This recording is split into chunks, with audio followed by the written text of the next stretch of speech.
Hello guys, সঞ্জুর take HDB চ্যানেলে আপনাদের অনেক স্বাগত। আশা করি ভালো আছে সবাই।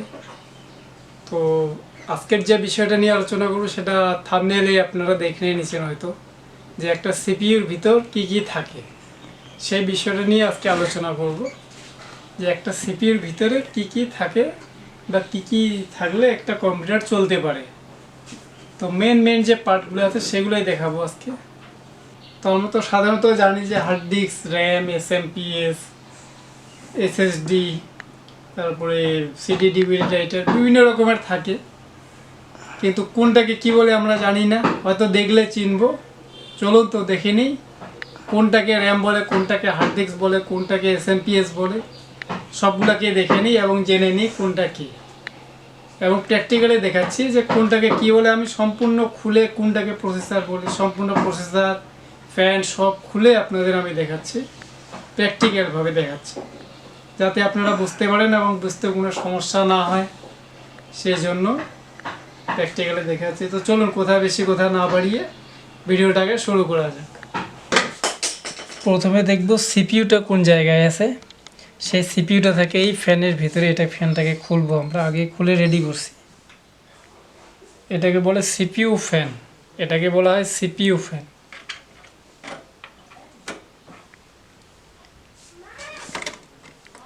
প্রসেসর,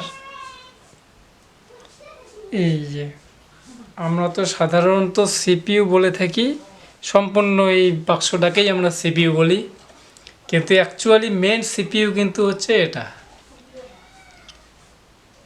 এটা কিন্তু processor. CPU, central processing unit. সিপিইউর অর্থ হচ্ছে সেন্ট্রাল প্রসেসিং ইউনিট। এটাকে সাধারণত আমরা সিপিইউ বলে থাকি। সিপিইউ কিন্তু মেন সিপিইউ কিন্তু হচ্ছে এটা। এই সম্পূর্ণটা সিপিইউ না, ওইটা সম্পূর্ণটা হচ্ছে ক্যাবিনেট। সিপিইউ হচ্ছে এইটাকে বলা হয় সিপিইউ। তো যাই হোক, এটা বেশিক্ষণ বাইরে রাখা ঠিক না, এটাকে ঢুকাই রাখলাম।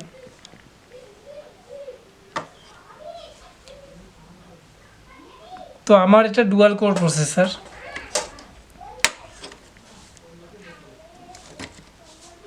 ঠিক আছে, সেট করে দিলাম। এবার হচ্ছে র্যাম। এই যে এই দুটোকে দেখতে পাচ্ছেন, এটা দুটোই র্যাম। আমার এটা হচ্ছে 4GB একটা, এটা হচ্ছে 4GB, দেখতেই পাচ্ছেন DDR3, 4GB DDR3। আমার এটা DDR3 সাপোর্টেড, কারণ আমার মাদারবোর্ড যে আছে সেটা হচ্ছে A61, সেজন্য আমাকে DDR3 র্যাম ব্যবহার করতে হবে, অর্থাৎ র্যান্ডম অ্যাক্সেস মেমোরি। মাদারবোর্ড মানে কম্পিউটারের যে টাইমটাকে যে ঠিক রাখে, টাইম ডেট, সেই টাইম ডেটটাকে ঠিক রাখার জন্য একটা ব্যাটারি ব্যবহৃত হয়, সেটা মাদারবোর্ডের সাথে যুক্ত থাকে ব্যাটারি। এটা আমি খুলবো না, এটা আমার এক্সট্রা একটা আছে, এটাই দেখাচ্ছি। এইটাকে বলা হয় হার্ড ডিস্ক। এটা যেমন আমার এই পাশে এইভাবে সেট আছে, দেখেন একদম সেম। এই পোর্টগুলো এই জায়গাগুলোতে লাগবে। তো যাই হোক, এইটাকে বলা হয় hard disk, hard disk drive, HDD যাকে সংক্ষেপে বলবো আর কি। এবার হচ্ছে এসএমপিএস। এসএমপিএসটা কোথায় থাকে? এইটাকে বলা হয় এসএমপিএস, যেটাকে পাওয়ার সাপ্লাই করবে।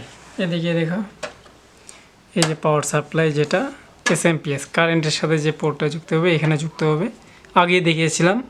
তো এটাকেই বলা হয় এসএমপিএস। আমার কাছে একটা এক্সট্রা এসএমপিএস আছে, সেটাই দেখাচ্ছি। এসএমপিএস, এই এসএমপিএসের সাথেই মাদারবোর্ড যুক্ত হবে, মাদারবোর্ডের পোর্ট চলে যাবে। এটা হচ্ছে হার্ড ডিস্কের পোর্ট, এখান থেকেই চলে যাবে। এটা হচ্ছে আমরা যদি এসএসডি ব্যবহার করি, এক্সট্রা এসএসডি, সেই এসএসডিতে এটা চলে যাবে। সিডি ডিভিডি ড্রাইভ যদি আমরা ব্যবহার করি, তাহলে এখান থেকেই পোর্ট চলে যাবে। এবার সিডি ডিভিডি ড্রাইভ কাকে বলে, কোনটা?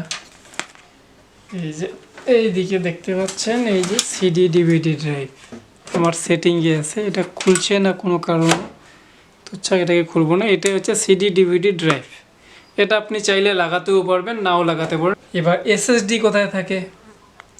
এসএসডি হচ্ছে এসএসডি, পোর্টটা খুলে দেখাচ্ছি। এটাকে বলা হয় এসএসডি, অর্থাৎ সলিড স্টেট ড্রাইভ। এই এসএসডি লাগানো থাকলে আপনার কম্পিউটার খুব দ্রুত খুলবে, খুব দ্রুত চলবে। এটা হচ্ছে SATA পোর্ট। এই পোর্টটা চলে আসছে মাদারবোর্ডের এই SATA পোর্ট থেকে। আগে ছিল পাটা পোর্ট এখন চলে না, এখন সব এগুলোকে SATA পোর্ট বলে। এগুলো SATA কেবল। এই SATA কেবলের সাথেই একটা যুক্ত হবে, করে দিলাম হালকা। আরেকটা হচ্ছে, এটা হচ্ছে মাদারবোর্ডের সাথে যুক্ত হইল। এবার SMPS এর সাথে যে তারটা যুক্ত হবে সেটা হচ্ছে এটা কারেন্ট সাপ্লাই। এটা দিয়ে কারেন্টের সাপ্লাই হবে, এটা চলে গেল মাদারবোর্ডের সাথে যুক্ত হইলে SATA পোর্টের সাথে। CPU ফ্যান, এটাকে আমরা CPU ফ্যান বলি। অর্থাৎ এই প্রসেসরটাকে ঠান্ডা রাখার জন্য এটাকে ব্যবহার করা হয়। SATA পোর্ট হচ্ছে এগুলা, সেম টু সেম। মাদারবোর্ডের সাথে একটা SATA পোর্ট চলে গেল, আপনি দেখতেই পাচ্ছেন এই হার্ড ডিস্কে।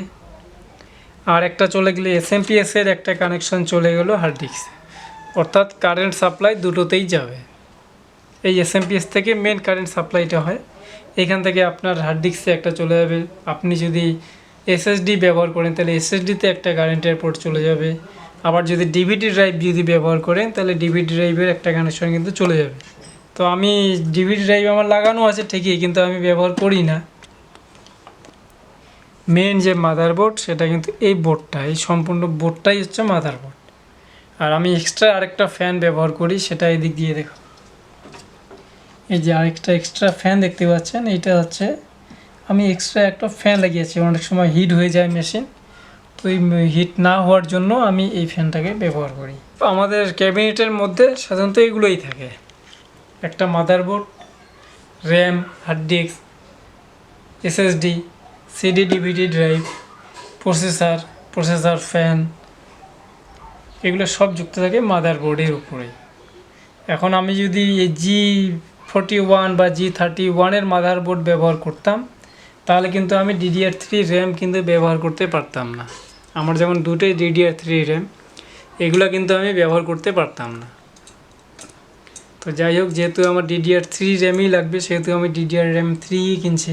তো মেন হচ্ছে আমার বিষয় হচ্ছে যেগুলো আপনারা খুব জানার খুব প্রয়োজন, সেই বিষয়টাই এখন আমি জানাচ্ছি। আমি কিন্তু বেশি ভিতরে কিন্তু যাচ্ছি না, যেটা আমাদের জানার খুব প্রয়োজন সেটাই কিন্তু জানাচ্ছি। কারণ র্যাম কাকে বলে আমাকে চিনতে হবে, হার্ড ডিস্ক কোনটাকে বলে সেটাকে চিনতে হবে, SMPS কোনটাকে বলে সেটাকে চিনতে হবে, প্রসেসর কোনটা ওটাকে চিনতে হবে।